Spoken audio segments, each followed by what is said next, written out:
আলহামদুলিল্লাহ ওয়াসসালাতু ওয়াসসালাম আলা রাসূলিল্লাহ ওয়া আলা আলিহি ওয়া সাহবিহি আজমাইন আম্মা বাদ আউযু বিল্লাহি মিনাশ শাইতানির রাজীম বিসমিল্লাহির রহমানির রহিম কুল ইয়া আহলাল কিতাব তাআলু ইলা কালিমাতিন সাওয়াইন বাইনানা ওয়া বাইনাকুম আল্লা না'বুদা ইল্লাল্লাহ ওয়া লা নুশরিকা বিহি শাইয়্যান ওয়া লা ইয়াত্তাখিযা বা'দুনা বা'দান আরবাবান মিন দুনিল্লাহ ফাইন তাওয়াল্লাউ ফাকুলু শাহাদু বিআন্না মুসলিমুন রাব্বি ইশরাহ লি সাদরি ওয়া ইয়াসসির লি আমরি ওয়াহলুল উকদাতাম মিন লিসানি ইয়াফকাহু কাওলি।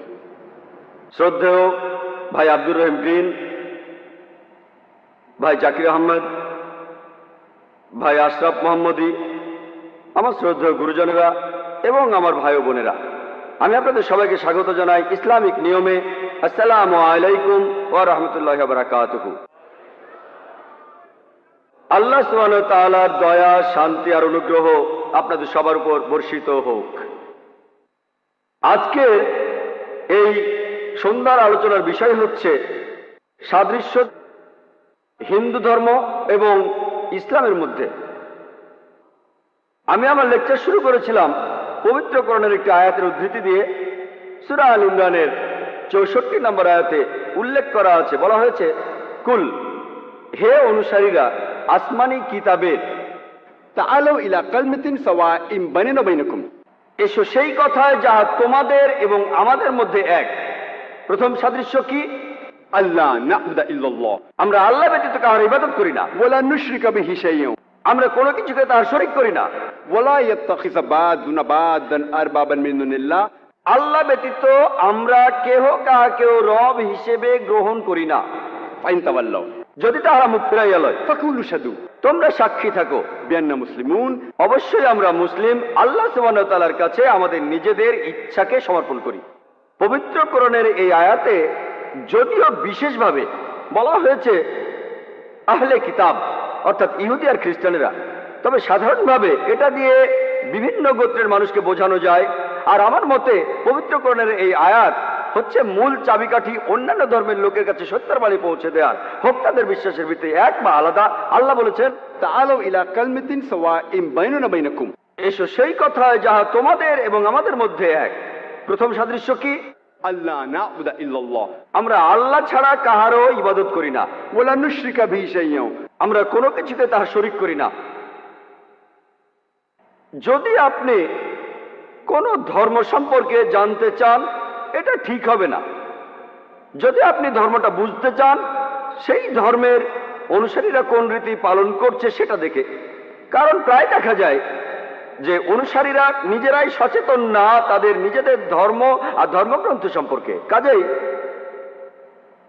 সবচেয়ে ভালো হবে আর সবচেয়ে সঠিক উপায় কোন ধর্মকে জানার জন্য সেই ধর্মের মূল গ্রন্থ, মূল উৎস, ধর্মগ্রন্থ বোঝার চেষ্টা করা। আপনি যদি হিন্দু ধর্ম সম্পর্কে জানতে চান, আপনাকে পড়তে হবে মূল উৎস, মূল পবিত্র ধর্মগ্রন্থগুলি হিন্দু ধর্মের। আর সবচেয়ে পবিত্র ধর্মগ্রন্থ হিন্দু ধর্মের হল বেদ। বেদের পরে রয়েছে উপনিষদ, তারপর ইতিহাস, রামায়ণ, মহাভারত, ভগবদ গীতা, তারপর পুরাণ, যেমন মনুস্মৃতি।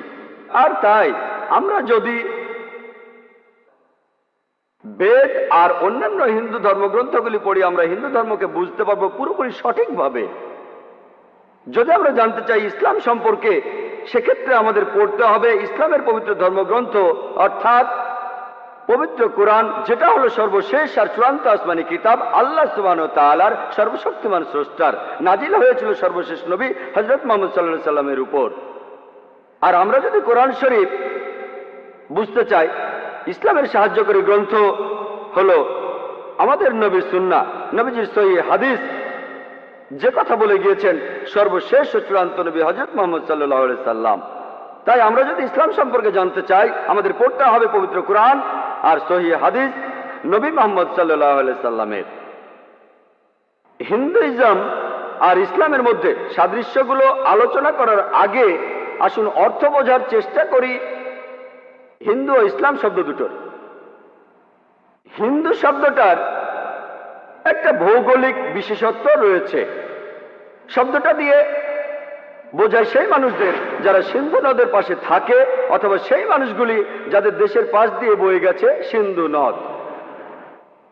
আর ঐতিহাসিকরা বলেন যে এই হিন্দু শব্দটা প্রথম ব্যবহার করেছিল পার্সিয়ানরা, যারা ইন্ডিয়াতে এসেছিল হিমালয়ের উত্তর পশ্চিম দিক থেকে। আর ঐতিহাসিকরা আরো বলেন যে এই শব্দটা প্রথম ব্যবহার করেছিল আরবরা, ইন্ডিয়ানদের বোঝাতে। আর encyclopaedia of religion and ethics 6 নম্বর খণ্ড, রেফারেন্স 699, বলা হয়েছে যে মুসলমানেরা ইন্ডিয়া শাসনের আগে হিন্দু কোনো সাহিত্যকর্মে অথবা হিন্দু কোনো ধর্মগ্রন্থে হিন্দু শব্দটা কোথাও উল্লেখ করা হয়নি। আর পণ্ডিত জওহরলাল নেহরুর মতে, তিনি তার বইতে লিখেছেন দ্য ডিসকভারি অফ ইন্ডিয়া, পৃষ্ঠা 74 এবং 75, তিনি বলেছেন যে হিন্দু শব্দটা প্রথম ব্যবহার পাওয়া যায় যে উৎস থেকে, সেটা ব্যবহার হয়েছিল 800 সালে, যার অর্থ তান্ত্রিক। সেটা ছিল 800 সাল, তার মানে একেবারে প্রথমবার যখন হিন্দু শব্দটা ব্যবহার হয় সেটা ছিল 800 খ্রিস্টাব্দ, যার অর্থ তান্ত্রিক। আর এটা ব্যবহার করা হয়েছিল একদল মানুষকে বোঝানোর জন্য। এই শব্দটা কখনোই ধর্মীয় কিছু বোঝাতে ব্যবহার হয়নি। হিন্দু শব্দটার ব্যবহার ধর্মীয় কোনো কিছু বোঝাতে অনেক পরে শুরু হয়েছিল পণ্ডিত জওহরলাল নেহরুর মতে। হিন্দুইজম শব্দটা এসেছে হিন্দু থেকে, আর শব্দটা প্রথম ব্যবহার করেছিলেন একজন ইংরেজ, ব্রিটিশরা 19 শতকে। এটা বলে বোঝাতো ইন্ডিয়ার মানুষের মধ্যে প্রচলিত ধর্মবিশ্বাস আর রীতিনীতিকে। আর নিউ এনসাইক্লোপিডিয়া ব্রিটানিকা অনুযায়ী 20 নম্বর খণ্ড, রেফারেন্স 581, বলা হয়েছে যে হিন্দুইজম শব্দটা প্রথম ব্যবহার করেছিল ব্রিটিশ লেখকরা। সালটা ছিল 1830, ইন্ডিয়ার মানুষের ধর্মবিশ্বাসকে বোঝানোর জন্য। তাহলে এই হিন্দুইজম নামটা দিয়েছিলেন একজন ইংরেজ। এই কারণেই হিন্দু পণ্ডিতরা তারা বলেন যে হিন্দুইজম শব্দটা আসলে সঠিক নয়। সঠিক শব্দটা এখানে হওয়া উচিত সনাতন ধর্ম, যার অর্থ চিরস্থায়ী ধর্ম, অথবা বলা উচিত বেদিক ধর্ম, অর্থাৎ বেদের ধর্ম। আর স্বামী বিবেকানন্দের মতে, যিনি হিন্দু ধর্মের একজন পণ্ডিত, তিনিও বলেছেন যে হিন্দুইজম শব্দটা আসলে সঠিক নয়। সঠিক শব্দটা হবে বেদান্তবাদী, বেদের অনুসারী। তাহলে সংক্ষেপে হিন্দু শব্দটার একটা ভৌগোলিক বিশেষত্ব রয়েছে। ধর্মীয় কোনো কিছু বোঝাতে এই শব্দটার ব্যবহার অনেক পরে শুরু হয়েছে। আর হিন্দুইজম শব্দটা চালু করেছিলেন একজন ইংরেজ। এই শব্দটা হিন্দু ধর্মের পুরনো গ্রন্থগুলির কোথাও ব্যবহার করা হয়নি, পরবর্তীতে করা হয়েছে।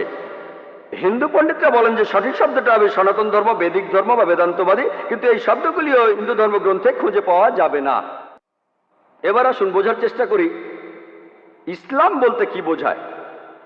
ইসলাম এসেছে আরবি শব্দ সালাম থেকে, যার অর্থ শান্তি।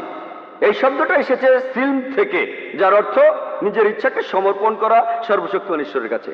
তাহলে ইসলাম বলতে এক কথায় বোঝায় কারো নিজের ইচ্ছাকে আল্লাহর কাছে সমর্পণের মাধ্যমে শান্তি অর্জন করা।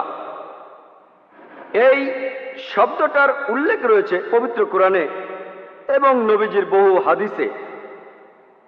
পবিত্র কোরআনের অনেক জায়গায় উল্লেখ আছে, যেমন সূরা আল ইমরানের 19 নম্বর আয়াতে এবং সূরা আল ইমরানের 85 নম্বর আয়াতে উল্লেখ আছে। মুসলিম শব্দটার অর্থ একজন ব্যক্তি যে নিজের ইচ্ছাকে সমর্পণ করে সর্বশক্তিমান স্রষ্টার কাছে। আর এই শব্দটা অনেকবার উল্লেখ করা হয়েছে সহিহ হাদিস এবং পবিত্র কোরআনের অনেক জায়গায়, যেমন সূরা আল ইমরানের 64 নম্বর আয়াতে। একটা ভুল ধারণা প্রচলিত আছে যে ইসলাম একটা নতুন ধর্ম, যেটার উৎপত্তি হয়েছে 1400 বছর আগে এবং মহানবী মুহাম্মদ সাল্লাল্লাহু আলাইহি সাল্লাম হলেন এটার প্রবর্তক। সত্যি বলতে ইসলামের উৎপত্তি হয়েছে সৃষ্টির প্রথম লগ্নে, যখন মানুষ এই পৃথিবীতে পা রেখেছিল। আর মহানবী মুহাম্মদ সাল্লাল্লাহু আলাইহি সাল্লাম ইসলাম ধর্মের প্রবর্তক নন, বরং তিনি হলেন সর্বশেষ এবং চূড়ান্ত নবী, সর্বশক্তিমান স্রষ্টার। আমার এই লেকচারে হিন্দু ধর্ম আর ইসলামের সাদৃশ্য নিয়ে এখানে সেই সাদৃশ্য নিয়ে আমি কথা বলবো না যেগুলোর কথা দুই ধর্মের অনুসারীরাই জানে, দুই ধর্মের অনুসারীরাই। যেমন ধরুন, দুটো ধর্মই বলে সত্যি কথা বলুন, দুটো ধর্মই বলে মিথ্যে বলা উচিত নয়, মিথ্যে কথা বলবেন না। দুটো ধর্মই বলে আপনি দয়ালু হন, নিষ্ঠুরতা দেখাবেন না। সত্যি বলতে আমি আজ বলবো হিন্দুইজম ও ইসলামের সেই সাদৃশ্যগুলো নিয়ে যেগুলো সম্পর্কে এই দুই ধর্মের বেশিরভাগ অনুসারীরাই জানে না, অল্প কয়েকজন বাদে যারা ধর্মগ্রন্থগুলি সম্পর্কে ভালোভাবে জানে। আসুন আলোচনা করি সেই সাদৃশ্যগুলো নিয়ে হিন্দুইজম এবং ইসলামের। পবিত্র কোরআনে সূরা বাকারার 177 নম্বর আয়াতে উল্লেখ আছে, বলা হয়েছে, ইহা গুরুত্বপূর্ণ নয় যে তুমি পূর্ব অথবা পশ্চিমে মুখ ফিরাইয়া দাঁড়াইবে, তবে ইহাই গুরুত্বপূর্ণ যে তুমি আল্লাহকে বিশ্বাস করিবে, পরকালে বিশ্বাস করিবে, ফেরেশতাগণে বিশ্বাস, কিতাব সমূহে বিশ্বাস এবং নবীদের উপর বিশ্বাস।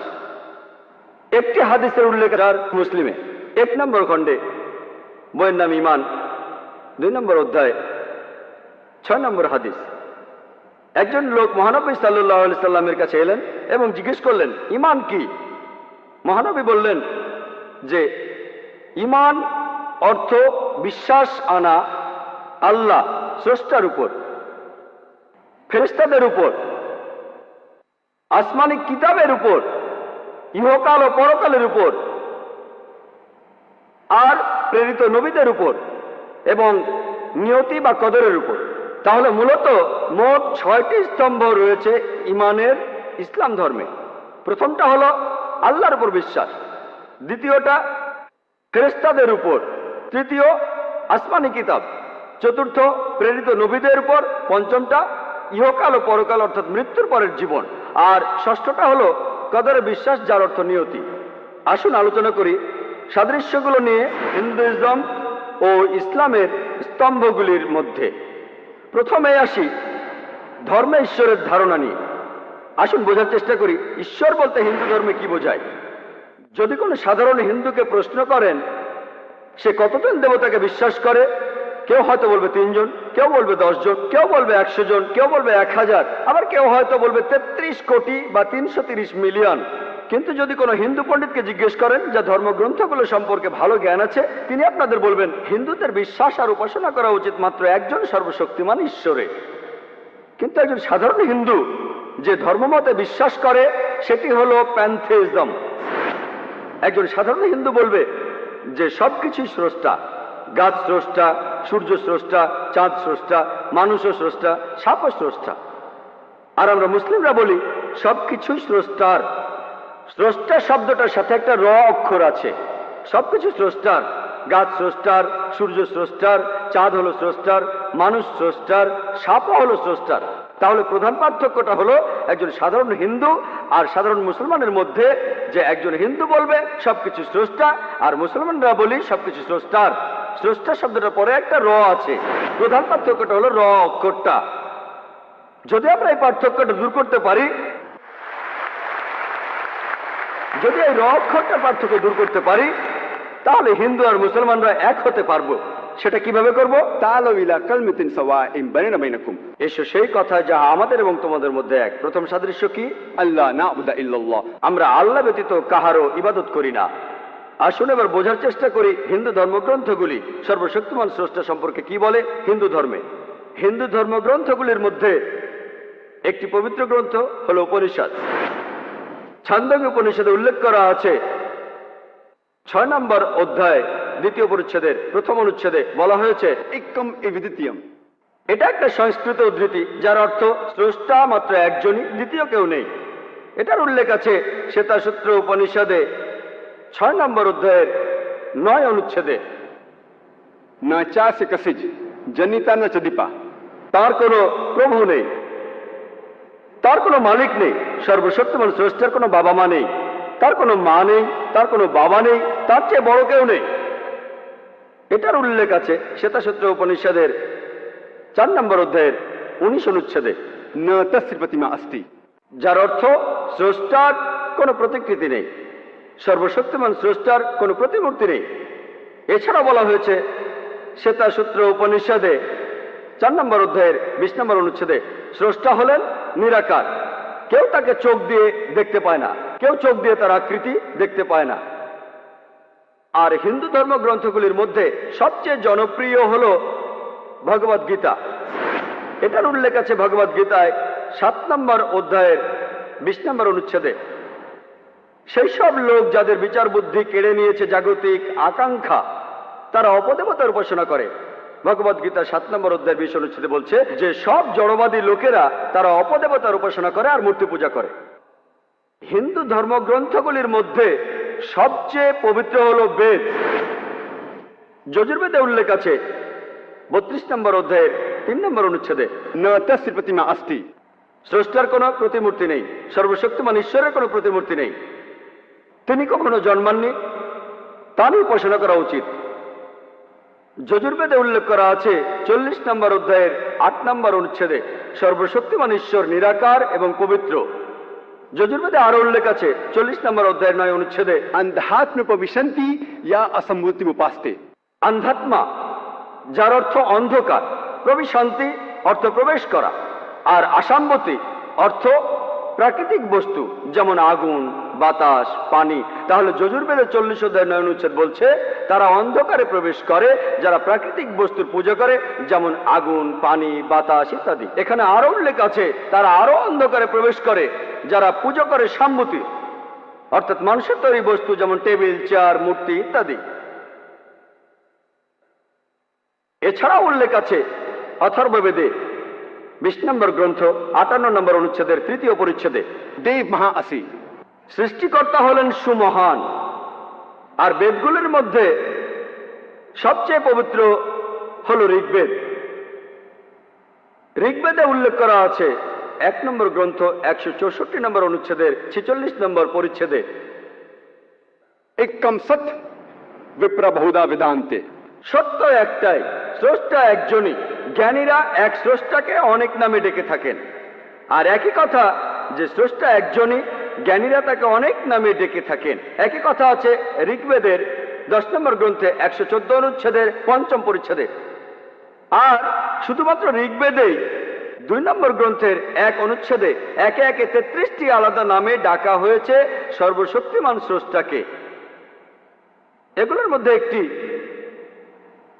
উল্লেখ আছে ঋগ্বেদের 2 নম্বর গ্রন্থ 1 অনুচ্ছেদের 2য় পরিচ্ছেদে, সেটা হলো ব্রহ্মা। ব্রহ্মা শব্দটার অর্থ সৃষ্টিকর্তা। শব্দটার যদি আরবি করেন অর্থ দাঁড়ায় খালিক। মুসলমানদের কোনো আপত্তি থাকবে না যদি কেউ বলে সর্বশক্তিমান ঈশ্বর হলেন খালিক বা সৃষ্টিকর্তা। কিন্তু যদি কেউ বলে সর্বশক্তিমান ঈশ্বর সৃষ্টিকর্তা, তার 4টি মাথা আছে, প্রত্যেক মাথায় একটি করে মুকুট, আমরা মুসলমানরা প্রবল আপত্তি জানাবো। এছাড়াও আপনি শ্বেতাসূত্র উপনিষদের বিরুদ্ধে যাচ্ছেন। 4 নম্বর অধ্যায়ের 19 অনুচ্ছেদে বলা হয়েছে न तस्य प्रतिमा अस्ति। স্রষ্টার কোনো প্রতিমূর্তি নেই। অন্য আরেকটি নামে ডাকা হয়েছে ঋগ্বেদের 2য় গ্রন্থ 1ম অনুচ্ছেদের 3য় পরিচ্ছেদে, সেটা হলো বিষ্ণু। বিষ্ণু অর্থ রক্ষাকারী, অর্থাৎ পালনকর্তা। যদি এটার আরবি করেন তাহলে কাছাকাছি শব্দ রব। মুসলমানদের কোনো আপত্তি নেই যদি কেউ সর্বশক্তিমান ঈশ্বরকে বলেন রব, বিষ্ণু বা পালনকর্তা। কিন্তু যদি কেউ বলে বিষ্ণু হলেন সেই ঈশ্বর যিনি বসে আছেন সাপকে আসন বানিয়ে, সমুদ্রের নিচে ভ্রমণ করেন, আকাশে উড়ে বেড়ান গরুর নামে এক পাখির পিঠে চড়ে, তার 4টি হাত, এক ডান হাতে রয়েছে চক্র, এক বাম হাতে রয়েছে শাক, আমরা মুসলমানরা তাতে প্রবল আপত্তি জানাবো। এছাড়াও আপনি যজুর্বেদের বিরুদ্ধে যাচ্ছেন। 32 নম্বর অধ্যায়ের 3 অনুচ্ছেদে বলা হয়েছে न तस्य प्रतिमा अस्ति। স্রষ্টার কোনো প্রতিমূর্তি নেই, সর্বশক্তিমান স্রষ্টার কোনো প্রতিমূর্তি নেই। এছাড়া উল্লেখ আছে ঋগ্বেদের 8 নম্বর গ্রন্থ 1ম অনুচ্ছেদের 1ম পরিচ্ছেদে, मां चदनदी संसद। শুধু তার বন্দনা করো, শুধুমাত্র তাকেই উপাসনা করা উচিত। ঋগ্বেদে উল্লেখ আছে 6 নম্বর গ্রন্থ 45 নম্বর অনুচ্ছেদের 16 পরিচ্ছেদে, या एक इतमुष्टि ही। শুধু তার বন্দনা করো, শুধুমাত্র তাকেই উপাসনা করা উচিত। আর ব্রহ্মসূত্র সেখানে কথা বলা হয়েছে एकम ब्राह्म द्यूत नास्ते नहना नास्ते किंचन। ভগবান একই হে, দুসরা নেহি হে, নেহি হে, নেহি হে, জরা ভি নেহি হে। ঈশ্বর মাত্র একজনই, দ্বিতীয় কেউ নেই, কেউ নেই, কেউ নেই, কখনো কেউ ছিলও না। তাহলে আপনারা হিন্দু ধর্মগ্রন্থগুলি পড়লে হিন্দু ধর্মের ঈশ্বরকে বুঝতে পারবেন। আসলে এবার আমরা ইসলাম ধর্মের ঈশ্বরকে বোঝার চেষ্টা করি। কোন মুসলমান যদি সবচেয়ে সুন্দরভাবে ইসলাম ধর্মের ঈশ্বরের ধারণা ব্যাখ্যা করতে চান, তাহলে তিনি বলবেন পবিত্র কোরআনে সূরা ইখলাসের 1 থেকে 4 নম্বর আয়াতে বলা হয়েছে, কুল হুয়াল্লাহু আহাদ, বলো তিনি আল্লাহ এক এবং অদ্বিতীয়।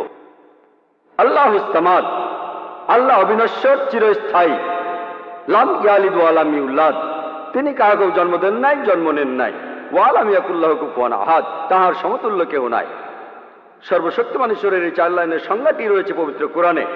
কেউ যদি দাবি করে যে সে ঈশ্বর, সে যদি এই 4 লাইনের সংজ্ঞার শর্তগুলো পূরণ করে, আমরা মুসলমানরা তাহলে কোনো দ্বিধা ছাড়াই সেই লোককে ঈশ্বর বলে মেনে নেব।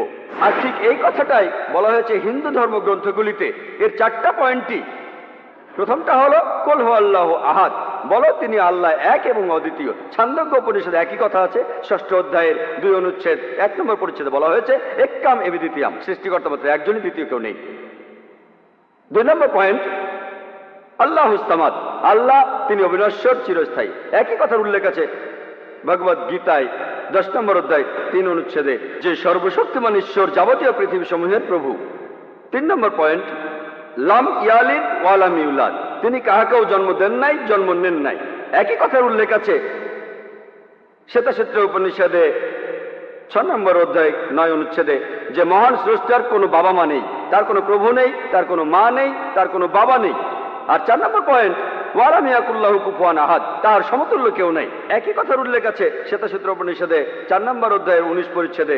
এছাড়াও যজুর্বেদ 32 নম্বর অধ্যায় 3 অনুচ্ছেদে বলা হয়েছে, নাতাস্তি প্রতিমা আস্তি, সৃষ্টিকর্তা তাহার সমতুল্য কেহ নাই, তাহার মতো কিছু নাই। যদি কেউ বলে, যদি কেউ দাবি করে যে সে ঈশ্বর, যদি সে এই 4 লাইনের সংজ্ঞার শর্তগুলো পূরণ করতে পারে, যেটার উল্লেখ আছে পবিত্র কোরআনে সূরা ইখলাসে অথবা হিন্দু ধর্মগ্রন্থে, আমরা মুসলিমরা কোনো দ্বিধা ছাড়াই সেই লোককে ঈশ্বর বলে মেনে নেব। যেমন ধরুন, আমাদের আশেপাশে অনেক মানুষ তারা মনে করে ভগবান রজনীশ একজন ঈশ্বর। একবার প্রশ্নোত্তর পর্বে এক হিন্দু ভাই আমাকে বলেছিলেন, আমরা হিন্দুরা তাকে ঈশ্বর হিসেবে মানি না। আমি জানি, আমি কখনোই বলিনি হিন্দুরা তাকে ঈশ্বর বলে মানে। আমি বলেছি কিছু লোক তাকে ঈশ্বর বলে মানে। আমি হিন্দু ধর্মগ্রন্থ পড়েছি, কোথাও লেখা নেই রজনীশ একজন ঈশ্বর, কিন্তু অনেক লোকে আছে যারা ভগবান রজনীশকে ঈশ্বর বলে মানে। আসুন ভগবান রজনীশকে সূরা ইখলাস আর হিন্দু ধর্মগ্রন্থের অনুচ্ছেদগুলো দিয়ে পরীক্ষা করে দেখি। 1 নম্বর হলো কুল হুয়াল্লাহু আহাদ, বলো তিনি আল্লাহ এক, অদ্বিতীয়। এক্কাম এবিদ্বিতীয়াম, সৃষ্টিকর্তা একজনই, দ্বিতীয় কেউ নেই। ভগবান রজনীশ কি এক অদ্বিতীয়? সেই কি একমাত্র মানুষ যে নিজেকে ঈশ্বর দাবি করেছে? পৃথিবীর হাজার হাজার মানুষ নিজেকে ঈশ্বর দাবি করেছে, বিশেষ করে ইন্ডিয়ায় হাজার মানুষ নিজেকে ঈশ্বর দাবি করেছে, রজনীশই একমাত্র নয়। কিন্তু রজনীশের ভক্তরা বলবে সে আসলেই আলাদা, আসলেই অদ্বিতীয়। তাহলে পরের পরীক্ষাটা করি।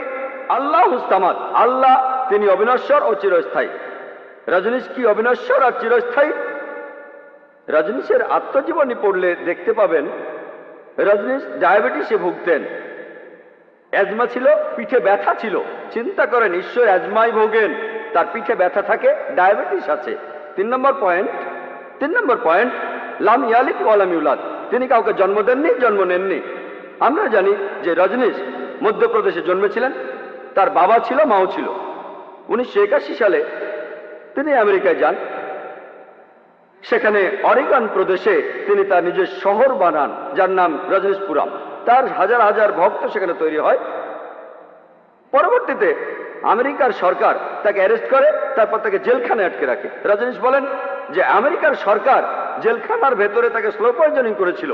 চিন্তা করেন, সর্বশক্তিমান ঈশ্বরকে স্লো পয়জনিং করা হয়। আর 1985 সালে আমেরিকার সরকার আমেরিকা থেকে তাকে বের করে দেয়। রজনীশ ইন্ডিয়ায় ফিরে আসেন। তারপর তিনি পুনা শহরে তার নিজের আশ্রম বানান, যেটাকে বর্তমানে বলা হয় দি ওশো কমিউন।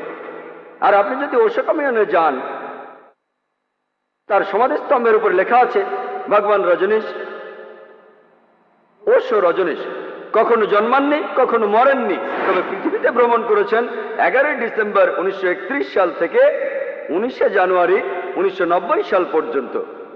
কখনো জন্মাননি, কখনো মরেননি, তবে পৃথিবী ভ্রমণ করেছেন 11 ডিসেম্বর 1931 সাল থেকে 19 জানুয়ারি 1990 সাল পর্যন্ত। তার সমাধির উপরে কথা লিখতে ভুলে গেছে যে পৃথিবীর 21টা দেশ তাকে ভিসা দিতে কোনোভাবেই রাজি হয়নি। চিন্তা করেন, মহান ঈশ্বর পৃথিবীতে আসলেন, পৃথিবী ভ্রমণ করলেন, আর বিভিন্ন দেশে যেতে তার ভিসার প্রয়োজন হয়। তখন গ্রিসের আর্চ বিশপ বলেছিলেন, যদি রজনীশকে এই দেশ থেকে বের করে দেওয়া না হয় তাহলে আমরা তার ঘর পুড়িয়ে দেবো, তার শিষ্যদের ঘরে পোড়াবো। আর একদম শেষ পয়েন্ট, ওয়ালাম ইয়াকুল্লাহু কুফুয়ান আহাদ, তাহার সমতুল্য কেহ নাই। পরীক্ষাটা এতই কঠিন যে সত্যিকারের ঈশ্বর ছাড়া অন্য কেউ এই পরীক্ষায় পাশ করতে পারবে না। যখনই ঈশ্বরকে পৃথিবীর কোনো কিছুর সাথে তুলনা করবেন সেটা হলো ঈশ্বর নয়। আমরা জানি যে রজনীশের সাদা দাড়ি ছিল, তার দুটো চোখ, একটা নাক, একটা মাথা, দুটো হাত, অন্য সব মানুষের মতোই। যখন ঈশ্বরকে পৃথিবীর কোনো কিছুর সাথে তুলনা করবেন সেটা হলো ঈশ্বর নয়। ওয়ালাম ইয়াকুল্লাহু কুফুয়ান আহাদ। যেমন ধরেন, যদি কেউ বলে সর্বশক্তিমান ঈশ্বর তিনি 1000 গুণ বেশি শক্তিশালী আর্নল্ড শোয়ার্জনেগারের চেয়ে, আপনারা হয়তো তার নাম শুনে থাকবেন। তার এক সময় টাইটেল ছিল মিস্টার ইউনিভার্স, পৃথিবীর সবচেয়ে শক্তিশালী মানুষ। যদি কেউ বলে সর্বশক্তিমান স্রষ্টা শোয়ার্জনেগারের চেয়ে 1000 গুণ শক্তিশালী, যখন ঈশ্বরকে কারোর সাথে তুলনা করবেন, হোক সেটা 1000 গুণ বা লক্ষ গুণ, হোক সেটা আর্নল্ড শোয়ার্জনেগার, দারা সিং বা কিং কং, যখন ঈশ্বরকে আপনি কোনো কিছুর সাথে তুলনা করবেন সে তাহলে ঈশ্বর নয়। ওয়ালাম ইয়াকুল্লাহু কুফুয়ান আহাদ, তাহার সমতুল্য কেহ নাই। এটা হলো সর্বশক্তিমান ঈশ্বরের 4 লাইনের সংজ্ঞা। এটাই বলা আছে পবিত্র কোরআনে, যেটাকে আমরা বলি ধর্মবিশ্বাসের কষ্টি পাথর। তাহলে সব দেবতা যাদেরকে বিভিন্ন মানুষ উপাসনা করে তাদেরকে সূরা ইখলাসের পরীক্ষায় ফেলুন। যদি সেই দেবতা সূরা ইখলাসের পরীক্ষায় পাশ করে, হিন্দু ধর্মগ্রন্থের সাথে মিলে যায়, তাহলে সে আসলে ঈশ্বর। আর ফেল করলে সে সত্যিকার ঈশ্বর নয়। আর আল্লাহ সুবহানাহু ওয়া তাআলা কোরআনে বলেছেন, সূরা ইসরার 110 নম্বর আয়াতে উল্লেখ করা আছে, আল্লাহ বলছেন, ওয়ালিদুল্লাহ আবিদুর রহমান আইয়ামা তাদু ফালাল আসমাউল হুসনা, তোমরা আল্লাহর নামে আহ্বান করো অথবা রহমান, যে নামে আহ্বান করো না কেন, সকল সুন্দর নাম সেগুলো তো তাহারই। আপনি আল্লাহ সুবহানাহু ওয়া তাআলাকে যে কোনো নামে ডাকতে পারেন, তবে নামটা হবে সঠিক নাম, এটা হবে সুন্দর নাম, এতে করে আমাদের মনে কোনো ছবি ভাসবে না। আর এই কথাটা যে সুন্দর নামগুলি সেগুলো আল্লাহ তাআলার, এই কথাটা সূরা ইসরার 110 নম্বর আয়াতে, এছাড়াও কথাটা রয়েছে পবিত্র কোরআনে সূরা আরাফের 180 নম্বর আয়াতে, সূরা তাহার 8 নম্বর আয়াতে এই কথা বলা হয়েছে। এছাড়া উল্লেখ আছে সূরা হাশরের 24 নম্বর আয়াতে যে সবচেয়ে সুন্দর নামগুলি সেগুলি আল্লাহ তাআলার।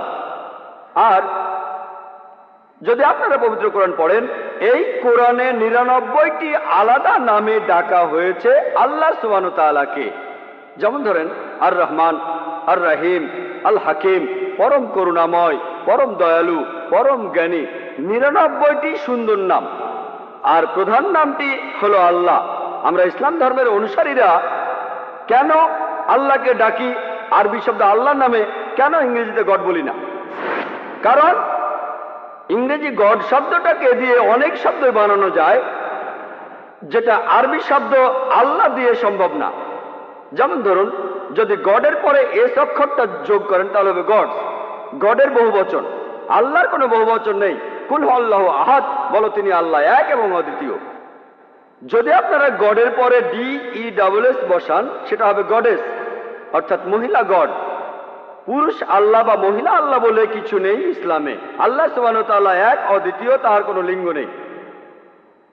যদি গডের পরে ফাদার শব্দটা বসান তাহলে হবে গড ফাদার, সে আমার গড ফাদার। আল্লাহ ফাদার বা আল্লাহ আব্বা বলে কিছু নেই ইসলামে। যদি গডের পরে মাদার বসান তাহলে হবে গড মাদার। আল্লাহ মাদার বা আল্লাহ আম্মি বলে কিছু নেই ইসলামে। যদি গডের পরে তিন শব্দটা বসান তাহলে হবে তিন গড, অর্থাৎ নকল গড।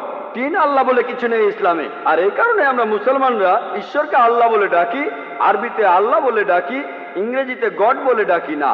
কিন্তু কোন মুসলিম যখন অমুসলিম কারোর সাথে কথা বলে, সেই লোক হয়তো ইসলামের আল্লাহ সুবহানাহু ওয়া তাআলা সম্পর্কে কিছু জানে না, তাকে বোঝানোর জন্য আরবিতে আল্লাহ সুবহানাহু ওয়া তাআলা না বলে যদি গড বলা হয়, আমি যেমন আজকের লেকচারে বলছি, এতে কোনো আপত্তি নেই। কিন্তু সবাইকে মনে করিয়ে দেই যে ইংরেজি গড শব্দটা আরবি শব্দ আল্লাহর সঠিক অনুবাদ নয়। আর এই আল্লাহ শব্দটা পৃথিবীর বেশিরভাগ প্রধান ধর্মগ্রন্থেই উল্লেখ করা হয়েছে, এমনকি হিন্দু ধর্মগ্রন্থে উল্লেখ আছে। যদি ঋগ্বেদ পড়েন 2 নম্বর গ্রন্থ 1 নম্বর অনুচ্ছেদের 11 পরিচ্ছেদে সর্বশক্তিমান ঈশ্বরের একটি বৈশিষ্ট্যের কথা আছে ঋগ্বেদের 2 নম্বর গ্রন্থ 1 অনুচ্ছেদের 11 পরিচ্ছেদে, সেটা হলো আল্লাহ। আর যদি সংস্কৃত ডিকশনারি পড়েন, হিন্দু ডিকশনারি, বলা হয়েছে আল্লাহ সৃষ্টিকর্তার একটি নাম। এছাড়াও আরো আছে, সৃষ্টিকর্তাকে বলা হয়েছে আল্লাহ। ঋগ্বেদে 3 নম্বর গ্রন্থে 30 অনুচ্ছেদের 10 পরিচ্ছেদে, এছাড়াও ঋগ্বেদে 9 নম্বর গ্রন্থ 67 অনুচ্ছেদের 30 পরিচ্ছেদে সৃষ্টিকর্তাকে বলা হয়েছে আল্লাহ। আসুন এবার ইসলামের দ্বিতীয় স্তম্ভ নিয়ে আলোচনা করি, সেটা হলো ফেরেশতাগণ। হিন্দুইজমে ফেরেশতার মতো কিছু নেই, তবে হিন্দুইজমে কিছু অতি মানবীয় ব্যক্তি আছেন যারা এমন কিছু করতে পারেন যেগুলো সাধারণ মানুষ পারে না। ইসলাম অনুযায়ী ফেরেশতাদের সৃষ্টি করেছেন আল্লাহ সুবহানাহু ওয়া তাআলা আলো থেকে। তারা সব সময় আল্লাহ সুবহানাহু ওয়া তাআলার আদেশ পালন করে, তাদের নিজের ইচ্ছায় পরিচালিত হয় না। আর ফেরেশতাদের তৈরি করা হয়েছে বিশেষ কিছু উদ্দেশ্যে, বিশেষ কাজের জন্য। যেমন প্রধান ফেরেশতা জিবরাইল, তার কাজ হলো আল্লাহ সুবহানাহু ওয়া তাআলার আসমানি কিতাবগুলো বিভিন্ন নবীদের কাছে পৌঁছে দেয়া। তৃতীয় স্তম্ভ হলো আসমানি কিতাব। প্রথমে বলবো হিন্দুইজমের ধর্মগ্রন্থগুলো নিয়ে।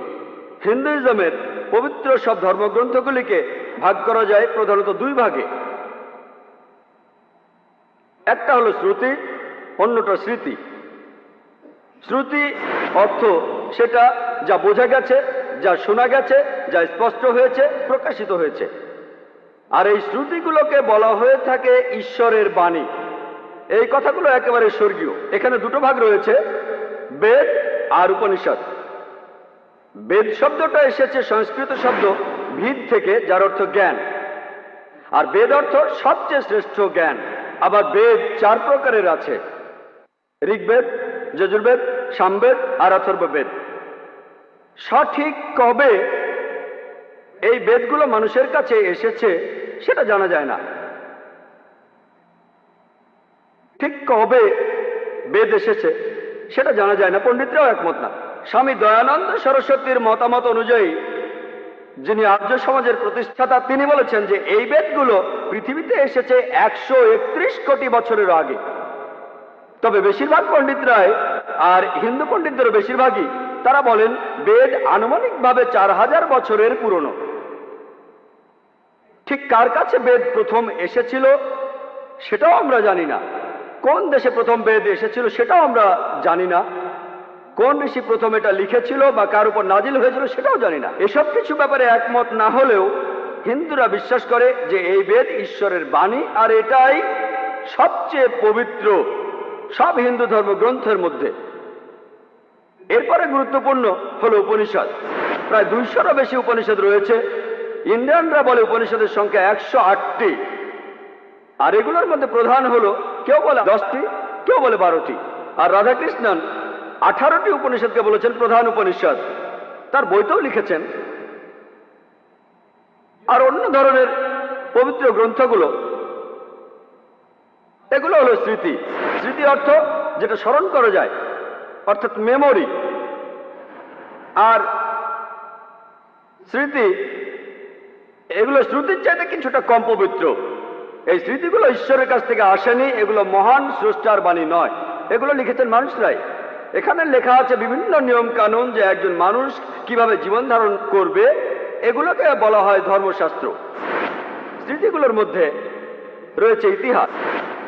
সেই অসাধারণ মহাকাব্য দুটির কথা বেশিরভাগ ইন্ডিয়ানই জানেন। একটা হলো রামায়ণ, যেটাতে শ্রীরামচন্দ্রের গল্প রয়েছে, এটাও বেশিরভাগ ইন্ডিয়ানই জানেন।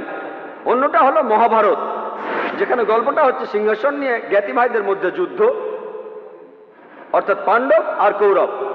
এছাড়াও এখানে শ্রীকৃষ্ণের গল্প বলা হয়েছে। আর আমাদের বেশিরভাগ ইন্ডিয়ানরা এই মহাভারত পড়েছেন।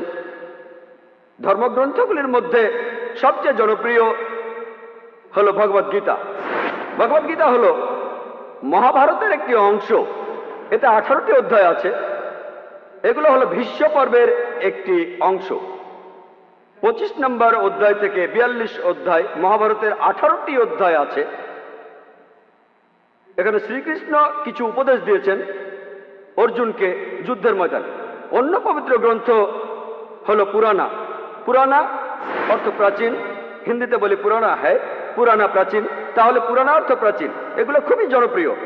আর মহর্ষি ব্যাসদেব তিনি পুরানার 18টি অধ্যায় লিখেছেন।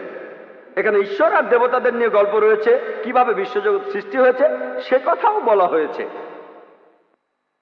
পুরাণাগুলির মধ্যে প্রধান একটা হলো ভবিষ্য পুরাণা, ভবিষ্যতের কথা বলা হয়েছে। এছাড়াও অনেক ধর্মগ্রন্থ রয়েছে, যেমন মনুস্মৃতি, মনুরাহীন, এছাড়াও অনেক ধর্মগ্রন্থ। তবে সবগুলোর মধ্যে সবচেয়ে পবিত্র হিন্দু ধর্মগ্রন্থ সেটা হলো বেদ। যদি কোনো কথা বেদের সাথে না মেলে তাহলে বেদকেই মানতে হবে, বেদ সবচেয়ে উপরে। আসুন এবার ইসলামের গ্রন্থগুলো নিয়ে আলোচনা করি। আল্লাহ পবিত্র কোরআনে বলছেন, সূরা রাদের 38 নম্বর আয়াতে উল্লেখ করা হয়েছে, আল্লাহ বলছেন, ওয়ালিকুল্লি আজলিন কিতাব, প্রত্যেক যুগেই আমি কিতাব নাজিল করিয়াছি। মহান স্রষ্টা অনেকগুলো কিতাব পাঠিয়েছেন, কিন্তু সর্বশেষ আর চূড়ান্ত আসমানি কিতাব হলো পবিত্র কুরআন, যেটা নাজিল হয়েছিল সর্বশেষ আর চূড়ান্ত নবী হযরত মুহাম্মদ সাল্লাল্লাহু আলাইহি সাল্লামের উপর। আর সব আসমানি কিতাব, আগের কিতাবগুলি পবিত্র কোরআনের আগে, সেগুলো নাজিল হয়েছিল একটি বিশেষ গোত্রের জন্য এবং সেগুলো ছিল একটি নির্দিষ্ট সময়ের জন্য। কিন্তু সর্বশেষ আর চূড়ান্ত আসমানি কিতাব পবিত্র কোরআন শুধু মুসলিম বা আরবদের জন্য নাজিল হয়নি, কোরআন পুরো মানব জাতির জন্য নাজিল হয়েছে। পবিত্র কোরআনে সূরা ইব্রাহিমের 1 নম্বর আয়াতে উল্লেখ করা আছে, সূরা ইব্রাহিমের 52 নম্বর আয়াতে উল্লেখ করা আছে, সূরা বাকারার 185 নম্বর আয়াতে উল্লেখ আছে, আর এছাড়াও সূরা জুমারের 41 নম্বর আয়াতে উল্লেখ করা হয়েছে যে কোরআন অবতীর্ণ হয়েছে সমগ্র মানব জাতির জন্য। ইসলাম ধর্মে কোরআন হলো সবচেয়ে পবিত্র গ্রন্থ।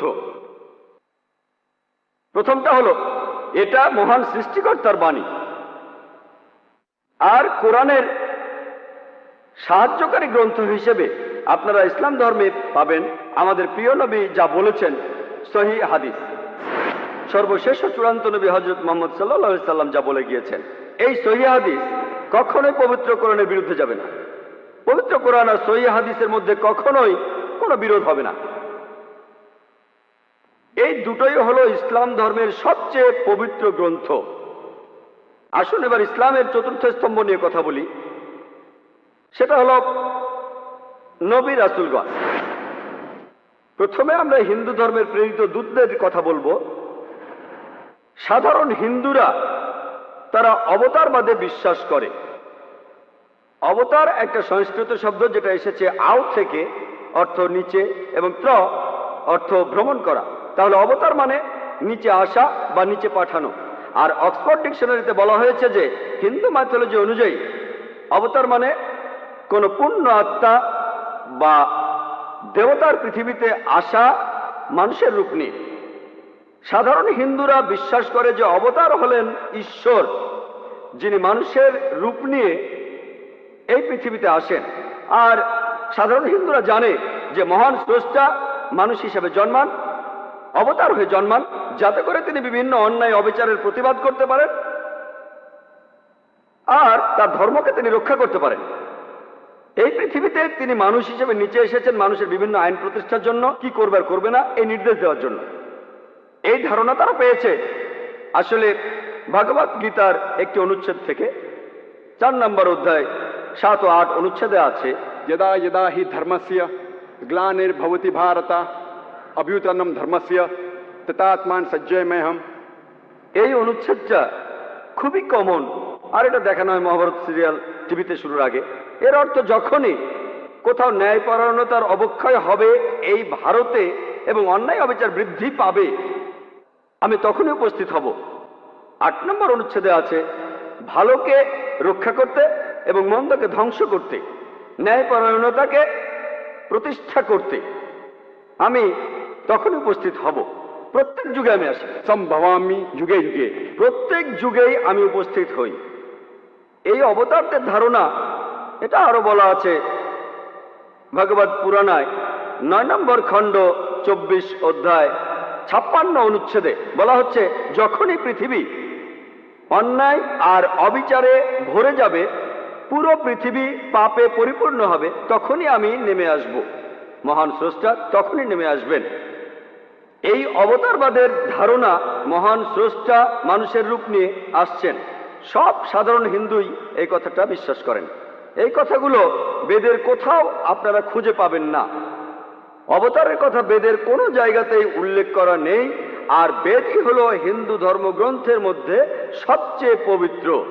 আর হিন্দু পণ্ডিতরা এখানে বলেন, অনেক হিন্দু পণ্ডিত বলেন যারা বেদান্তবাদী, বেদের কথাগুলোকে বিশ্বাস করেন, তারা বলেন এই সংস্কৃত শব্দ অবতার এটা আসলে মহান স্রষ্টার প্রেরিত কেউ, সৃষ্টিকর্তা পাঠিয়েছেন।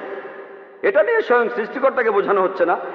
এটা হতে পারে যে মহান স্রষ্টা কোনো মানুষকে পাঠিয়েছেন। তাহলে এইসব পণ্ডিতরা বলেন আমাদের কোনো আপত্তি নেই যে মহান স্রষ্টা পৃথিবীতে কোনো মানুষকে পাঠিয়েছেন। আপনারা যদি বেদ পড়েন সেখানে অনেক ঋষির কথা বলা হয়েছে যাদেরকে সৃষ্টিকর্তা পৃথিবীতে পাঠিয়েছেন মানুষকে পথ দেখানোর জন্য। আসুন এবার ইসলাম ধর্মে প্রেরিত দূতের ধারণা দেখি। আল্লাহ পবিত্র কোরআনে বলেছেন, সূরা ফাতিরের 24 নম্বর আয়াতে উল্লেখ করা হয়েছে, وإن من أمة إلا خلا فيها نذير। এমন কোন সম্প্রদায় বা গোত্র নাই যাহাদের নিকট পূর্ব কোন সতর্ককারী প্রেরিত হয় নাই। পবিত্র কোরআনে সূরা রাদের 7 নম্বর আয়াতে বলা হয়েছে, ولكل قوم هاد। প্রত্যেক সম্প্রদায়ের নিকট আমি সতর্ককারী পাঠাইয়াছি। পৃথিবীতে এ পর্যন্ত অনেক নবী রাসূল এসেছেন, কিন্তু সর্বশেষ আর চূড়ান্ত নবী হলেন হযরত মুহাম্মদ সাল্লাল্লাহু আলাইহি সাল্লাম।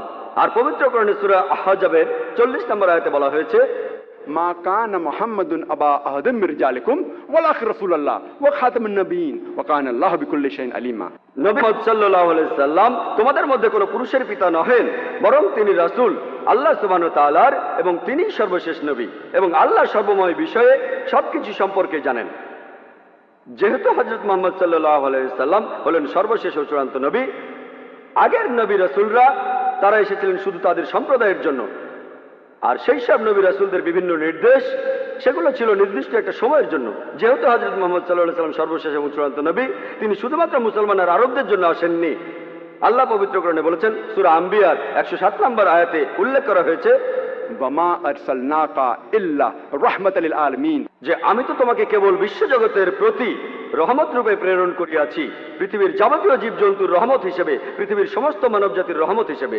আল্লাহ কোরআনে আরো বলছেন, সূরা সাবার 28 নম্বর আয়াতে উল্লেখ করা হয়েছে, ওয়ামা আরসালনাকা ইল্লা কাফাতাল লিন-নাস বাশীরা ওয়া নাযীরা, আমি তো তোমাকে পৃথিবীতে প্রেরণ করিয়াছি সমগ্র মানব জাতির জন্য, তাহাদের প্রতি সুসংবাদদাতা ও সতর্ককারী রূপে। কিন্তু অধিকাংশ মানুষই ইহা সম্পর্কে জানে না। মহানবী সাল্লাল্লাহু আলাইহি সাল্লাম বলেছেন, সহিহ বুখারীতে উল্লেখ করা আছে, 1 নম্বর খণ্ড আছে বুক অফ সালাত 56 নম্বর অধ্যায় 429 নম্বর হাদিস। মহানবী বলেছেন যে আমার আগে পৃথিবীতে যত নবী রাসূল এসেছিলেন তারা এসেছিলেন শুধু তাদের সম্প্রদায়ের জন্য, তাদের জাতির জন্য। আমি পৃথিবীতে এসেছি সর্বশেষ এবং চূড়ান্ত নবী হিসেবে পুরো মানব জাতির জন্য। ইসলাম ধর্মে আমরা এটা বিশ্বাস করি না যে সর্বশক্তিমান ঈশ্বর এই পৃথিবীতে মানুষ হিসেবে আসেন। এই বিশ্বাসটা যে স্রষ্টা পৃথিবীতে মানুষ হয়ে আসেন, এটাকে বলা হয় অ্যানথ্রোপোমরফিজম। অনেক ধর্মই এই মতবাদে বিশ্বাস করে যে সৃষ্টিকর্তা তিনি মানুষ হয়ে আসেন। এর পক্ষে তারা যুক্তিও দেয়। তারা যেটা বলে যে মহান স্রষ্টা খুবই পবিত্র, তিনি একেবারে বিশুদ্ধ, তিনি আসলে মানুষের বিভিন্ন সমস্যাগুলো বুঝে উঠতে পারেন না। মানুষ যখন ব্যথা পায় তার কেমন লাগে, মানুষ সমস্যায় পড়লে তার কেমন লাগে, মানুষ বিপদে পড়লে তার কেমন লাগে। তাই এ কারণে সৃষ্টিকর্তা মানুষ হিসেবে জন্মান, আর তিনি বিভিন্ন নিয়ম কানুনগুলো ঠিক করে দেন, এটা করো না, ওটা করো না। মনে হতে পারে যুক্তিটা বেশ সুন্দর, মহান সৃষ্টিকর্তা এত পবিত্র, এত বিশুদ্ধ, তিনি মানুষের বিভিন্ন রকম সমস্যাগুলো বুঝতে পারেন না, সেজন্য সেগুলো বোঝার জন্য তিনি মানুষ